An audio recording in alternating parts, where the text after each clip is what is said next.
ಎಲ್ಲರಿಗೂ ನಮಸ್ಕಾರ ಸ್ನೇಹಿತರೆ. ಮೊದಲನೇದಾಗಿ ಎಲ್ಲರಿಗೂ ಈ ವರ್ಷದ ವರಮಹಾಲಕ್ಷ್ಮಿ ಹಬ್ಬದ ಶುಭಾಶಯಗಳು. ಲೇಟಾಗಿ ವಿಡಿಯೋ ಅಪ್ಲೋಡ್ ಮಾಡ್ತಾ ಇದ್ದೀನಿ, ಸಾರಿ, ದಯವಿಟ್ಟು ಕ್ಷಮೆ ಇರಲಿ. ನಾನಿದ್ದಂತಹ ಬ್ಯುಸಿಯಲ್ಲಿ ವಿಡಿಯೋ ಎಲ್ಲ ಎಡಿಟ್ ಮಾಡಿ ಹಾಕೋಕ್ಕಾಗಿಲ್ಲ. ಅದಕ್ಕೆ ಇವತ್ತು ಎಷ್ಟೊತ್ತಾದರೂ ಆಗಿ ಪರವಾಗಿಲ್ಲ, ಮಧ್ಯಾಹ್ನ ಆದರೂ ಪರವಾಗಿಲ್ಲ ಅಂತ ವಿಡಿಯೋ ಎಡಿಟ್ ಮಾಡಿ ಹಾಕ್ತಾಯಿದ್ದೀನಿ. ಓಕೆನಾ? ನೀವೆಲ್ಲರೂ ಹೇಗೆ ವರಮಹಾಲಕ್ಷ್ಮಿ ಹಬ್ಬನ ಮಾಡ್ಕೊಂಡ್ರಿ ಅನ್ನೋದು ನೀವು ತಿಳಿಸಿ. ಸೊ ಇದು ಬಂದುಬಿಟ್ಟು ನನ್ನ ಒಂದು ಹಬ್ಬದ ಪ್ರಿಪ್ರೇಷನ್ ವ್ಲಾಗ್ ಆಗಿರುತ್ತೆ. ಏನೆಲ್ಲ ಪ್ರಿಪ್ರೇಷನ್ ಮಾಡ್ಕೊಂಡಿದ್ದೆ ಏನು ಅಂತ ಅಂದ್ಬಿಟ್ಟು. ಸೊ ಬ್ಯುಸಿ ಶೆಡ್ಯೂಲ್ ಇದ್ದಿದ್ದರಿಂದ ನನಗೆ ಸ್ಟಿಚಿಂಗು, ಆ ಕಡೆ ಮನೆ ಕ್ಲೀನಿಂಗು, ಈ ಕಡೆ ಹಬ್ಬದ ಪ್ರಿಪ್ರೇಷನ್ನು, ಓ ಮೈ ಗಾಡ್, ಯಾವ ಕಡೆ ಓಡಾಡಿ ಯಾವ ಕಡೆ ಬರೋದು, ಏನು ಮಾಡೋದು ಅಂತ ಸಿಕ್ಕಾಪಟ್ಟೆ ಟೆನ್ಷನ್ ಆಗಿಬಿಟ್ಟಿತ್ತು. ಸೊ ಹಂಗಾಗಿನೇ ಆ ಡಯಟ್ ಕೂಡ ಏನೂ ಮಾಡೋಕ್ಕಾಗಿಲ್ಲ. ಈ ಒಂದು 5 ಡೇಸ್ ಅಂದರೆ ಈಗ ಸಂಡೇ ಆಗೋದ್ಮೇಲೆ ಮತ್ತೆ ಮಂಡೆಯಿಂದ ಯಥಾ ಪ್ರಕಾರ ನಾವು ಡಯಟ್ ವಿಡಿಯೋಸ್ ಮಾಡ್ಕೊಂಡು ಹೋಗೋಣ, ಡಯಟ್ ಕಂಟಿನ್ಯೂ ಮಾಡ್ಕೊಂಡು ಹೋಗೋಣ. ಸೊ ನೀವು ಹಬ್ಬದ ವ್ಲಾಗು, ರಕ್ಷಾಬಂಧನದು ಎಲ್ಲನೂ ಒಂದು 3 ವ್ಲಾಗ್ ಇರುತ್ತೆ, ಅದನ್ನೆಲ್ಲ ನೋಡಿ ಎಂಜಾಯ್ ಮಾಡಿ. ಆಮೇಲೆ ನಾವು ಯಥಾ ಪ್ರಕಾರ ಡಯಟ್ ವೀಡಿಯೋಸ್ನ ಮಾಡ್ಕೊಂಡು ಹೋಗೋಣ. ಮತ್ತು ಡೇ 1ಇಂದ 10 ಡೇಸ್ ಚಾಲೆಂಜು ತೊಗೊಳ್ಳೋಣ. ಓಕೆನಾ? ಇನ್ನು ನೀವೆಲ್ಲರೂ ಹೇಗೆ ಸೆಲೆಬ್ರೇಟ್ ಮಾಡ್ಕೊಂಡ್ರಿ ಈ ವರ್ಷದ ಮಹಾಲಕ್ಷ್ಮಿ ಅಮ್ಮ, ನಿಮ್ಮ ಮನೇಲಿ ಹೇಗೆಲ್ಲ ಮಾಡಿದ್ರಿ ಅನ್ನೋದನ್ನು ಕಮೆಂಟ್ ಬಾಕ್ಸಲ್ಲಿ ತಿಳಿಸಿ. Thank you so much. ಎಷ್ಟೊಂದು ಸಪೋರ್ಟ್ ಮಾಡ್ತೀರಾ, ಎಲ್ಲ ಅರ್ಥ ಮಾಡ್ಕೊತೀರಾ. ಅದಕ್ಕೋಸ್ಕರನೇ ನಾನು ಯಾರೂ ಪಾಪ ನನ್ನ ಡಿಸ್ಟರ್ಬೇ ಮಾಡಿಲ್ಲ. ಇವತ್ತು ಸ್ಟಾರ್ಟ್ ಮಾಡಿದ್ದೀರಾ ವಿಡಿಯೋ ಹಾಕಿ ಅಂತಂದ್ಬಿಟ್ಟು. ಸೊ ನಾನು ಕೂಡ ತುಂಬ ದಿನದಿಂದ ಅಂದ್ಕೊತಿದ್ದೆ ವಿಡಿಯೋ ಮಾಡಬೇಕು ಅಂತ. ಬಟ್ ನನಗೆ ಹೇಳಿದ್ನಲ್ವ, ಆ ಕಡೆ ಸ್ಟಿಚಿಂಗು ಮಾಡಬೇಕು, ಈ ಕಡೆ ಇದು ಮಾಡಬೇಕು ಅಂತಂದರೆ ಸಿಕ್ಕಾಪಟ್ಟೆ ಡ್ರೆಸ್ ಆಗೋಯ್ತು. ಸೊ ಹಾಗಾಗಿನೇ ಇನ್ನು ಅಮ್ಮನವ್ರ ಮುಖವಾಡ ಎಲ್ಲ ಗುರುವಾರನೇ ರೆಡಿ ಮಾಡಿ ಇಟ್ಬಿಡೋಣ ಅಂತ. ಇದು ಗುರುವಾರ ಬೆಳಗ್ಗೆ ಎದ್ದಿದ ತಕ್ಷಣವೇ ಸ್ನಾನ ಮಾಡಿಕೊಂಡು ಇದು ಮಾಡೋಣ ಅಂತ. ಆ್ಯಂಡ್ ಇನ್ನೊಂದು ವಿಷಯ ಏನಪ್ಪ ಅಂತಂದರೆ, ಇಲ್ಲಿ ಒಂದು ಒಳ್ಳೆ ವಿಷಯ ನಿಮ್ಮ ಜೊತೆ ಶೇರ್ ಮಾಡಬೇಕು. ತಪ್ಪಾಗಿ ಯಾರೂ ಅರ್ಥ ಮಾಡ್ಕೋಬೇಡಿ ನಾನು ಏನು ಹೇಳ್ತಾ ಇದ್ದೀನಿ ಅಂತ. ಸೊ ಯಾವಾಗಲೂ ನಾವು ಒಬ್ಬರಿಗೆ ಒಳ್ಳೆಯದನ್ನು ಬಯಸಿದ್ರೆ, ಒಬ್ಬರಿಗೆ ಒಳ್ಳೆಯದನ್ನೇ ಮಾಡಿದ್ರೆ, ಒಳ್ಳೆ ಯೋಚನೆ ನಮಗಿದ್ರೆ, ನಮ್ಗೆ ಯಾವಾಗಲೂ ಸದಾ ಇವತ್ತಲ್ಲ ನಾಳೆ ಕಷ್ಟಗಳು ಬರ್ಬೋದಿಲ್ಲ ಅಂತಂದಲ್ಲ, ಬಟ್ ಕೆಲವೊಂದು ಮಿರಾಕಲ್ಸು, ಕೆಲವೊಂದು ಒಳ್ಳೆಯದು ಹಾಗೇ ಆಗುತ್ತೆ ನಮ್ಮ ಜೀವನದಲ್ಲಿ. ಸೊ ಆ ಥರ ಏನಪ್ಪ ಅಂತಂದರೆ, ನನಗೆ ಇಷ್ಟು ವರ್ಷದಲ್ಲಿ ಯಾವತ್ತೂ ಹಬ್ಬದ ದಿವಸ ಬಿಟ್ಟು ಪೀರಿಯಡ್ಸ್ ಯಾವತ್ತೂ ಬಂದಿಲ್ಲ. ಬಟ್ ಏನಪ್ಪ ಮಾಡೋದು ಅಂತ ಈ ಸಲ 6ನೇ ತಾರೀಕೇ ಇತ್ತು. ನಾನು ಲಾಸ್ಟ್ ಮಂತ್ ಹೇಳಿದ್ನಲ್ಲ 6ಗೆ ಕರೆಕ್ಟಾಗಿ ಹಾಕ್ಬಿಡ್ತೀನಿ ಅಂತ. 6ನೇ ತಾರೀಕಿತ್ತು. ನಾನೇನು ಅಂದ್ಕೊಂಡಿದ್ದೆ ಅಂದರೆ, ಪೋಸ್ಟ್ಪೇನ್ ಟ್ಯಾಬ್ಲೆಟ್ ತೊಗೊಂಡು ಸ್ಕಿಪ್ ಮಾಡೋಣ, 2 ಡೇಸು ಟ್ಯಾಬ್ಲೆಟ್ಸು, 2 ಡೇಸು 3 ಡೇಸು ತೊಗೊಂಡು ಸ್ಕಿಪ್ ಮಾಡಿಬಿಡೋಣ ಅಂತ. ನನಗೆ ನಿಜ ಹೇಳ್ತೀನಿ, ಮನೆ ದೇವ್ರಿಗೆ ಹೋಗಿ ಬಂದಿದ್ದೀನಿ, ಸಾಟರ್ಡೆ ಸಾಯಂಕಾಲನೇ ಇದಾಗೋಯ್ತು. ನಿಜ ನಾನು ಲಿಟ್ರಲಿ ಹತ್ಕೊಬಿಟ್ಟೆ. ದೇವ್ರು ಎಷ್ಟು ಇದು ಒಂದು ಕಡೆ ಟೆನ್ಷನ್ ಆಗೋಯ್ತು, ಇದೇನಪ್ಪ ಅಂತ. ಆಮೇಲೆ ಕೂತ್ಕೊಂಡು ಯೋಚನೆ ಮಾಡಿದೆ, ಆರಾಮಾಗಿ ಮಾಡ್ಬೋದು, 7th ಡೇ ಆರಾಮಾಗಿ ಇದು ಮಾಡ್ಬೋದು. ಎಷ್ಟು ಒಳ್ಳೇದು ಇದು ಮಾಡಿದ್ದಾರೆ ದೇವರು ನನ್ನ ಲೈಫಲ್ಲೇ. ನಾನು ಇಷ್ಟು ಬೇಗ ಅಂದರೆ 4 ಡೇಸ್ ಮುಂದೆ ಯಾವತ್ತೂ ಆಗಿದ್ದಿಲ್ವಲ್ಲ, ಇಷ್ಟೊಂದು ಚೆನ್ನಾಗಿ ಇದು ಮಾಡಿಸಿದಾರಲ್ಲ ದೇವರು, ನಮ್ಮ ಕಡೆ ಇದ್ದಾರೆ ಅನ್ನೋದಿದೆ ಅಲ್ವಾ ಅಂತ ಅಂದ್ಬಿಟ್ಟು ತುಂಬ ಖುಷಿ ಪಟ್ಕೊಂಡು. ಸೊ ಆ ಡ್ರೆಸ್ಸು ಬೇರೆ, ಆ ಕಡೆ ಪೀರಿಯಡ್ಸಲ್ಲಿ, ಈ ಕಡೆ ಸ್ಟಿಚಿಂಗು, ಗುರುವಾರ ಸಾಯಂಕಾಲ ಅಂದರೆ ಇವಾಗ ಇದೆಲ್ಲ ಪ್ರಿಪ್ರೇಷನ್ ಆದಮೇಲೆ ಸ್ವಲ್ಪ ಅರ್ಧಂಬರ್ಧ ಓಡೋಗೋದು, ತೊಗೊಬರೋದು, ಕೂತ್ಕೊಳ್ಳೋದು, ತೇಜುಗೊಲಿಯೋದು, ಮತ್ತೆ ಓಡೋಗೋದು, ಮತ್ತೆ ತೊಗೊಬರೋದು, ಮತ್ತೆ ಕೂತ್ಕೊಳ್ಳೋದು, ವರ್ಷಿಣಿಗೊಲಿಯೋದು. ನನ್ನ ಪುಣ್ಯಕ್ಕೆ ನಾನು ಮಾತ್ರ ಸ್ವಲ್ಪ ಬ್ಲೌಸ್ ಮುಂದೆ ಹೊಲ್ದಿಟ್ಕೊಂಡೆ. ಅದಕ್ಕೆ ಈ ಸಲ ಮಾತ್ರ ನೆಕ್ಸ್ಟ್ ಇಯರ್ಗೆ ಬೇಗ ಹೊಲ್ದಿಟ್ಕೊಬಿಡ್ಬೇಕು. ಒಂದು 15 ಅಲ್ಲ, 1 ತಿಂಗಳು ಮುಂಚೆನೇ ಹೊಲ್ದಿಟ್ಕೊಬಿಟ್ರೆ ನಮಗೆ ಟೆನ್ಷನ್ಗಳೇ ಇರಲ್ಲ ಅಂತ ಸುಮ್ಮನೆ ಇದ್ದೀನಿ ಸ್ನೇಹಿತರೆ. ಇನ್ನು ಹಬ್ಬಕ್ಕೇ ಗುರುವಾರ ಬೆಳಗ್ಗೆನೇ ಎಲ್ಲ ಆಲ್ಮೋಸ್ಟ್ ಶಾಪಿಂಗ್ ಮುಗಿಸ್ಕೊಬಂದಿದ್ದೀನಿ. ಬಾಳೆಕಂದು, ಆಮೇಲೆ ಈ ಫ್ಲವರ್ಸು, ಇದನ್ನೇನಂತಾರೆ, ಬಟನ್ ರೋಸು, ಲಾಸ್ಟ್ ಸ್ಟಿಚ್ ಹೂವನ್ನು ಅಂತಾರೆ. ಸೊ ಇದು ಡೆಕೋರೇಷನ್ಗೆ. ಅದಾದಮೇಲೆ ನೋಡಿದ್ರಲ್ಲ ಫ್ರೂಟ್ಸ್ ಎಲ್ಲ ತಂದು ಎಲ್ಲ ಒಂದೊಂದೇ ಇಡ್ತಾಯಿದ್ದೀನಿ. ಆ್ಯಂಡ್ ಫೈನಲಿ ಅಮ್ಮನವ್ರ ಮುಖವಾಡ ಅಂತೂ ರೆಡಿ ಮಾಡಿ ಇಟ್ಬಿಟ್ಟೆ ಸ್ನೇಹಿತರೆ. ಈ ವರ್ಷ ಅಂತೂ ಮನೆಗೆ ಬಂದವರೆಲ್ಲನೂ ತುಂಬ ಖುಷಿಯಾಗ್ಬಿಟ್ರು. ನೆಕ್ಸ್ಟ್ ವ್ಲಾಗ್ ಅಂತೂ ಸೂಪರ್ ಆಗಿದೆ. ನಿಮಗೇನಾದರೂ ಇವತ್ತೇ ಬೇಕು ಅಂತಂದರೆ ಖಂಡಿತವಾಗ್ಲೂ ಕಮೆಂಟ್ ಬಾಕ್ಸಲ್ಲಿ ತಿಳಿಸಿ. ವರಮಹಾಲಕ್ಷ್ಮಿ ಹಬ್ಬದ್ದು ವ್ಲಾಗು ಇವತ್ತೇ ಹಾಕ್ಬಿಡ್ತೀನಿ. ಯಾಕಂತಂದರೆ ಸ್ವಲ್ಪ ಫ್ರೀಯಾಗಿದ್ದೀನಿ. ಇಲ್ಲ, ನನಗೇನು ಗೊತ್ತಾ, ಈ ವಿಡಿಯೋ ಓಡಲಿ, ಅದಾದಮೇಲೆ ನಾಳೆ ಹಾಕೋಣ ಅಂತಲೇ ಅಂದ್ಕೊಂಡಿದ್ದೀನಿ. ನೋಡೋಣ, ಸಾಧ್ಯ ಆದರೆ ಇವತ್ತೇ ಎಡಿಟ್ ಮಾಡಿಬಿಟ್ಟು ಅಪ್ಲೋಡ್ ಮಾಡೋಣ ಅಂದ್ಕೊಂಡಿದ್ದೀನಿ. ನೀವು ಕಮೆಂಟ್ ಬಾಕ್ಸಲ್ಲಿ ತಿಳಿಸಿ. ಹೆಂಗಿದ್ರು ಈ ವಿಡಿಯೋ ಈಗಲೇ ಅಪ್ಲೋಡ್ ಮಾಡಿಬಿಡ್ತೀನಿ. ಸೊ ಅಮ್ಮನವ್ರ ಮುಖವಾಡ ನಾನು ಹೇಳಿದ್ನಲ್ವ, ಸ್ವಲ್ಪ ಮುಖವಾಡನ ಇದು ಮಾಡಬೇಕು ಅಂತ ಫೈನಲಿ ಮಾಡಿದ್ದಾಯಿತು. ತುಂಬ ಕಲೆಯಾಗಿದೆ. ಮನೆಗೆ ಬಂದವರೆಲ್ಲನೂ ಅದನ್ನೇ ಹೇಳ್ತಾಯಿದ್ರು, ತುಂಬ ಕಲೆ ಚೆನ್ನಾಗಿದೆ ಅಮ್ಮನವ್ರಿಗೆ, ತುಂಬ ಕಲೆ ಚೆನ್ನಾಗಿದೆ ಅಂದ್ಬಿಟ್ಟು. ಸೊ ಇನ್ನು ನಾನು ಕೂಡ ಇಷ್ಟು ವರ್ಷ ನಾನು ಮಾಡ್ಕೊಬರ್ತಿದ್ದಂಥ ಮುಖವಾಡ ಬಂದ್ಬಿಟ್ಟು ಇದೇ ಸ್ನೇಹಿತರೆ. ತುಂಬ ವರ್ಷಗಳಿಂದ ಅಂದರೆ ಇದು 8 ವರ್ಷ ಈ ಅಮ್ಮನವ್ರು ಇದರಲ್ಲೇ ನಾನು ಪೂಜೆ ಮಾಡಿರೋದು. ಇವರು ಕೂಡ ಅಷ್ಟೇ ಫುಲ್ಲು ಸ್ಮೈಲಿ ಫೇಸಲ್ಲಿ ತುಂಬ ಚೆನ್ನಾಗಿದ್ದಾರೆ ಅಲ್ವಾ. ಸೊ ಈ ವರ್ಷ ಇದು ಮಾಡೋಣ ಅಂತ ಅಂದ್ಬಿಟ್ಟು ಬೆಳ್ಳಿ ಕಲಶ ಇಸ್ಕೊಂಡಿದ್ದೀನಿ. ಬಟ್ ಇವ್ರನ್ನೂ ಬಿಡಲ್ಲ, ಇವ್ರನ್ನ ದೇವ್ರ ಮನೆಯಲ್ಲಿಟ್ಟು ಪೂಜಿಸ್ತೀನಿ ಅಲ್ವಾ. ಸೊ ಇದಾದಮೇಲೆ ಇನ್ನೇನಪ್ಪ ಅಂತಂದರೆ ಅದೇ ಹೇಳಿದ್ನಲ್ವಾ, ಸ್ಟಿಚಿಂಗ್ ಒಂದು ಕಡೆ, ಈ ಕಡೆ ಪೀರಿಯಡ್ಸ್ ಆದಮೇಲೆ ಕ್ಲೀನಿಂಗ್ಸ್ ಏನು ಇದು ಮಾಡೋಕ್ಕೊಳಕ್ಕೆ ಹೋಗಿಲ್ಲ. ಬುಧವಾರದವರೆಗೂ ನಾನು ಏನು ಅಂದರೆ ಕ್ಲೀನಿಂಗ್ ಕೆಲಸ ಏನೂ ಮುಟ್ಟಕ್ಕೆ ಹೋಗಿಲ್ಲ. ಇನ್ನು ಬುಧವಾರ ಗುರುವಾರ ಸ್ಟಿಚಿಂಗ್ ಮಾಡು, ಕ್ಲೀನಿಂಗ್ ಮಾಡು, ಅಬ್ಬಾ ಎಷ್ಟು ಆ ಡ್ರೆಸ್ಸಲ್ಲಿ ತಿಂದಿಲ್ವೋ ಬಿಟ್ಟಿಲ್ವೋ ಇದೇ ಆಗೋಯ್ತು. ಇನ್ನು ಗುರುವಾರ ಎಲ್ಲ ಓಡಾಡಿದ್ದೇ ಆಗೋಯ್ತು. ಆ್ಯಂಡ್ ಇಲ್ಲಿ ನೋಡಿ ಸ್ಯಾರಿ ಫ್ರೀ ಪ್ಲೀಟಿಂಗ್ ಮಾಡಿಸ್ಕೊಬಂದಿದ್ದೀನಿ ಸ್ನೇಹಿತರೆ. ನನಗೆ ಈ ನಾನೇ ಮಾಡ್ಕೊಳ್ಳೋಕ್ಕೆ ಆಗಲ್ಲ. ಒಂದು 2-3 ಸಲ ಯಾವುದಾದ್ರೂ ಯೂಟ್ಯೂಬ್ ವೀಡಿಯೋಸ್ ನೋಡಿದ್ರೆ ಆಗುತ್ತೆ, ಬಟ್ ನನಗೆ ಆ ಟೈಮ್ ಇರಬೇಕಲ್ಲ. ಅದಕ್ಕೆ ಈ ಸಲ ಫ್ರೀ ಪ್ಲೀಟಿಂಗ್ ಹತ್ರ ಅಂದರೆ ಫಸ್ಟ್ ಟೈಮ್ ಸ್ನೇಹಿತರೆ ನಾನು ಫ್ರೀ ಪ್ಲೀಟಿಂಗ್ ಮಾಡಿಸ್ತಾ ಇರೋದು ಸ್ಯಾರಿನ.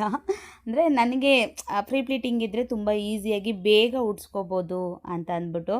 ಬಟ್ ಒಳ್ಳೆ ಕಾಂಪ್ಲಿಮೆಂಟ್ಸ್ ಬಂದಿದೆ, ಸಿಕ್ಕಾಪಟ್ಟೆ ಕಾಂಪ್ಲಿಮೆಂಟ್ಸ್ ಬಂದಿದೆ. ನಾಳಿನ ವ್ಲಾಗಲ್ಲಿ ನೀವು ನೋಡಿ, ಅಥವಾ ವರಮಹಾಲಕ್ಷ್ಮಿ ಹಬ್ಬದ ವ್ಲಾಗಲ್ಲಿ ನೋಡಿ ಹೇಗೆಲ್ಲ ಬಂದಿದೆ ಫೈನಲ್ ಲುಕ್ ಅಂತ ಅಂದ್ಬಿಟ್ಟು. ಇನ್ನು ಜ್ಯುವೆಲ್ಸು ಬುಕ್ ಮಾಡಿದ್ದೆ ಸ್ನೇಹಿತರೆ ನನಗೆ ಮತ್ತು ತೇಜುಮ್ಮಗೆ ನನಗೇನು ಹಾಕಿಲ್ಲ ಈ ವರ್ಷ. ಯಾಕೆ ಅಂತಂದರೆ ಅದು ತುಂಬ ಹೆವಿ ಆಯಿತು. ನಾನು ಯಾವಾಗಲೂ ಏನು ಮಾಡ್ತೀನಿ ಅಂತಂದರೆ ಒಂದು ಲಾಂಗ್ ಸೆಟ್ ಬುಕ್ ಮಾಡ್ಕೊಬಿಡ್ತೀನಿ. ಅದರಲ್ಲಿ ನೆಕ್ಲೇಸು, ಲಾಂಗ್ ಹಾರ, ಅದಾದಮೇಲೆ ಜುಮ್ಕಾ ಬರುತ್ತಲ್ವಾ. ಚಿಕ್ಕದ ನೆಕ್ಲೇಸ್ ಯಾವಾಗಲೂ ತೇಜುಮ್ಮಗೆ ಹಾಕ್ಬಿಡ್ತೀನಿ, ಲಾಂಗ್ ಹಾರ ಯಾವಾಗಲೂ ನಾನು ಹಾಕ್ಕೊತೀನಿ. ಇವಾಗೆ ಅಂತಲ್ಲ, ಯಾವಾಗಂತೂ ತೊಗೊಂಡಾಗ.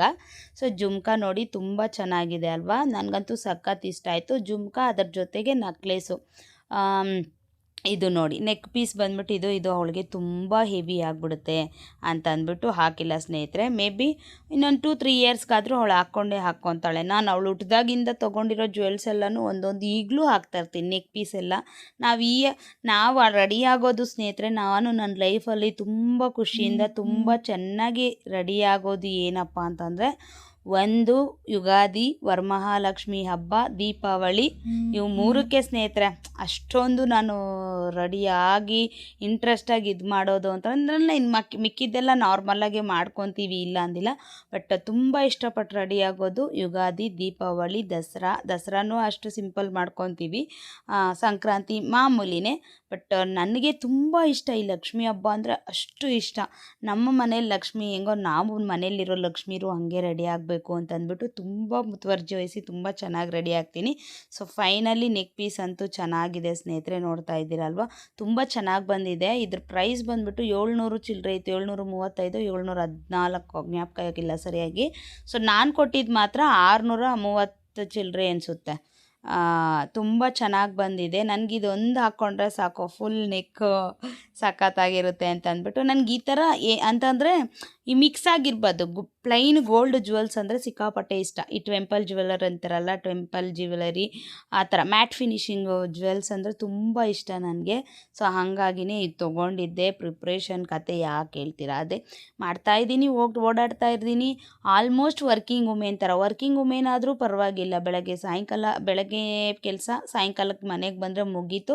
ಆಮೇಲೆ ಕ್ಲೀನಿಂಗ್ ಆದರೂ ಮಾಡ್ಕೊತಾರೆ. ನಂದು ಹಂಗಲ್ವಲ್ಲ, ಅಕ್ಕ ಇದೊಂದು ಬ್ಲೌಸು ಲಾಸ್ಟಲ್ಲಿ ಪಾಪ ಒಂದು 3-4 ಜನದ ಕ್ಯಾನ್ಸಲ್ಲೇ ಮಾಡಿದೆ. ಗಣೇಶ ಹಬ್ಬಕ್ಕೆ ಹೊಲ್ಕೊಡಿ ಅಕ್ಕ ಪರವಾಗಿಲ್ಲ ಅಂತಂದರು. ಸೊ ಆ ಥರ ಏನು ಮಾಡೋದು ಅಂತ ಆ ಥರ ಆಗ್ಬಿಡುತ್ತೆ, ಏನು ಮಾಡೋಕ್ಕಾಗಲ್ಲ. ಲಾಸ್ಟಲ್ಲಿ ಬ್ಲೌಸುಗಳು. ಅದರಲ್ಲಿ ನಾನು ಸ್ವಲ್ಪ ಸೋಂಬೇರಿ ಆದರೆ ಇದು ಅಂತ. ಬಟ್ ಈ ಸಲ ಅಂತೂ ಚೆನ್ನಾಗಾಯಿತು, ಹಬ್ಬ ಅಂತೂ ಸೂಪರಾಗಾಯಿತು. ಸಿಕ್ಕಾಪಟ್ಟೆ ಖುಷಿ ಆಯಿತು.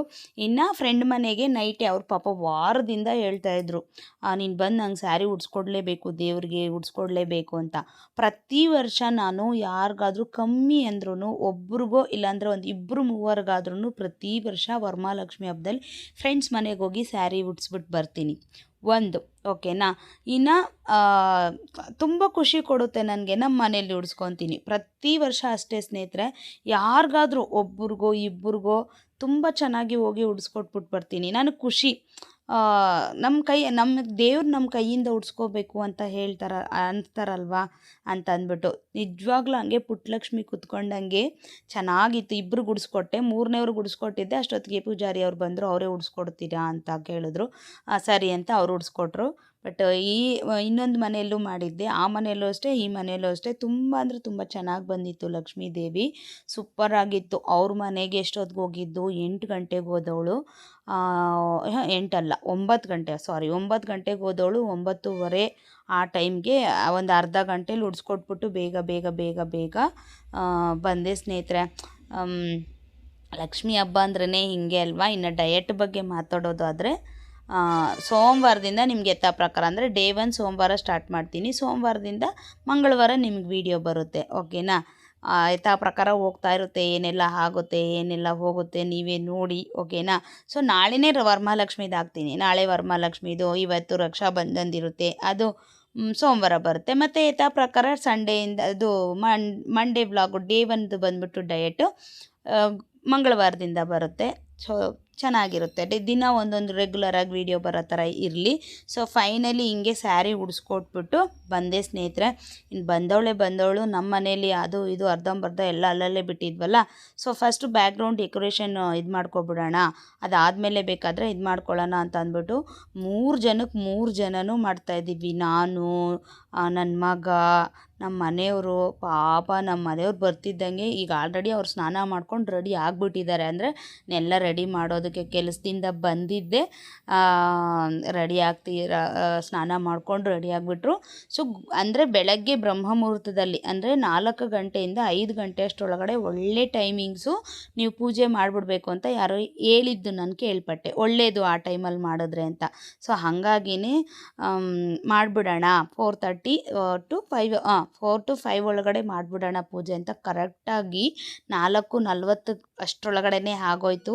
ಫಸ್ಟ್ ಟೈಮ್ ನಾವು ಅಷ್ಟು ಬೇಗ ಪೂಜೆ ಮಾಡಿರೋದು. ನೆಕ್ಸ್ಟ್ ವ್ಲಾಗಲ್ಲಿ ನೋಡಿ, ತುಂಬ ಚೆನ್ನಾಗಿ ಬಂದಿದೆ ವ್ಲಾಗು.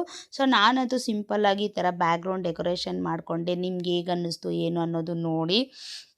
ತುಂಬ ಚೆನ್ನಾಗಿ ಆಯಿತು. ಎಲ್ಲ ವರ್ಷವೂ ಅಷ್ಟೇ, ವರ್ಷದಿಂದ ವರ್ಷಕ್ಕೆ ತುಂಬ ಚೆನ್ನಾಗೇ ಆಗ್ತಾಯಿದೆ. ಅಮ್ಮನವರು ಕೂಡ ನಮ್ಮನ್ನು ಹಾಗೆ ಒಂದೊಂದೇ ಚೂರು ಯಾವುದಕ್ಕೂ ಕಮ್ಮಿ ಮಾಡಿಲ್ಲ. ಯಾವುದಕ್ಕೂ ಅಂತಂದರೆ ತಿನ್ನೋದು ಕುಣೋದಕ್ಕೆ ಯಾವುದಕ್ಕೂ ಕಮ್ಮಿ ಮಾಡಿಲ್ಲ. ಸಣ್ಣ ಪುಟ್ಟ ಈಗೀಗ ಒಂದೊಂದು ಸ್ಟೆಪ್ ನಾವು ಕೂಡ ನನ್ನ ಕೈಲಾದಷ್ಟು ನಾನು ನನ್ನ ಸ್ವಂತ ಅಂತ ನಾನು ಒಂದಷ್ಟು ಅರ್ನಿಂಗ್ ಮಾಡ್ಕೊತಾ ಇದ್ದೀನಿ. ಸೊ ಅದು ತುಂಬ ಖುಷಿ ಇದೆ. ಆದ್ದರಿಂದ ಒಂದಷ್ಟು ನನ್ನ ಕೈಲಾದಷ್ಟು ಚೆನ್ನಾಗಿ ಮಾಡ್ಕೊತಾ ಇದ್ದೀನಿ ಅನ್ನೋದು ಇನ್ನಷ್ಟು ಖುಷಿ ಇದೆ. ಸೊ ನಾಳೆ ವರಮಹಾಲಕ್ಷ್ಮಿ ಹಬ್ಬದ ವ್ಲಾಗ್ ಬರುತ್ತೆ ಸ್ನೇಹಿತರೆ. ದಯವಿಟ್ಟು ಡಯಟ್ ವ್ಲಾಗ್ಸ್ ಬಂದಿಲ್ಲ ಅಂತ ಬೈಕೋಬೇಡಿ. ಇನ್ಮೇಲೆ ರೆಗ್ಯುಲರ್ ಆಗಿ ಬರುತ್ತೆ, ಓಕೆನಾ. ನಾನು ಹೇಳಿದ್ದೀನಲ್ವಾ, ಸ್ಟಿಚಿಂಗ್ ಟೈಮಲ್ಲಿ ನಾನು ಫುಲ್ ಬ್ಯುಸಿ ಇದ್ದರೆ ಆ ಒಂದು ಟೈಮ್ ಬಿಟ್ಬಿಟ್ಟು ನಾನು ಮತ್ತೆ ಕಂಟಿನ್ಯೂ ಮಾಡ್ತೀನಿ, ಮತ್ತೆ ಯಥಾ ಪ್ರಕಾರ ವ್ಲಾಗ್ಸ್ ಬಂದೇ ಬರುತ್ತೆ ಅಂತ. ಸೊ ಹಾಗಾಗಿನೇ ನನಗೆ ಗೊತ್ತು ನೀವೆಲ್ಲರೂ ವೆಯ್ಟ್ ಮಾಡ್ತಾ ಇರ್ತೀರಾ ಅಂತ. ಆದರೂ ನನಗೂ ಅದೇ ಬ್ಯುಸಿ ಆಗಿತ್ತಲ್ವಾ, ಅದಕ್ಕೋಸ್ಕರನೇ. ಆ್ಯಂಡ್ ನಿಮ್ಮ ಪ್ರೀತಿ ಸಪೋರ್ಟ್ಗೆ, ನೀವು ನನ್ನನ್ನು ಅರ್ಥ ಮಾಡ್ಕೊಳ್ಳೋ ವಿಧಾನಕ್ಕೆ ಎಲ್ಲದಕ್ಕೂ thank you so much. So ಇದಿಷ್ಟು ಬ್ಯಾಕ್ಗ್ರೌಂಡ್ ಡೆಕೋರೇಷನ್ ಸ್ನೇಹಿತರೆ, ಸಿಂಪಲ್ಲಾಗಿ ಇಷ್ಟು ಮಾಡಿದ್ದೆ. ಇಷ್ಟು ಮುಗಿಸಿ ಇನ್ನು ಇದರ ಕಂಟಿನ್ಯೂಷನ್ ವೀಡಿಯೋ ನಾಳೆ ಬರುತ್ತೆ. ವರಮಹಾಲಕ್ಷ್ಮಿ ವ್ರತ ಹೇಗೆ ಮಾಡಿದೆ, ಏನೆಲ್ಲ ಮಾಡಿದೆ, ಏನೆಲ್ಲ ಎಡವಟ್ಟು ಮಾಡಿದೆ, ಹೇಗಾಯಿತು, ಮತ್ತು ಲಾಸ್ಟಲ್ಲಿ ಅಷ್ಟು ಚೆನ್ನಾಗಿ ಏನಾಯಿತು ಎಲ್ಲನೂ ಪ್ರತಿಯೊಂದು ನಿಮಗೆ ನಾಳಿನ ವ್ಲಾಗಲ್ಲಿ ಬರುತ್ತೆ. Thank you for watching. ಇಲ್ಲಿವರೆಗೂ ನೀವೆಲ್ಲ ವಿಡಿಯೋ ನೋಡಿದರೆ ಥ್ಯಾಂಕ್ ಯು ಸೋ ಮಚ್, ಓಕೆನಾ. ಅಷ್ಟೇ ಸ್ನೇಹಿತರೆ, ನಾನು ನಾಳಿನ ವೀಡಿಯೋದಲ್ಲಿ ಸಿಗ್ತೀನಿ. Thank you for watching. Bye.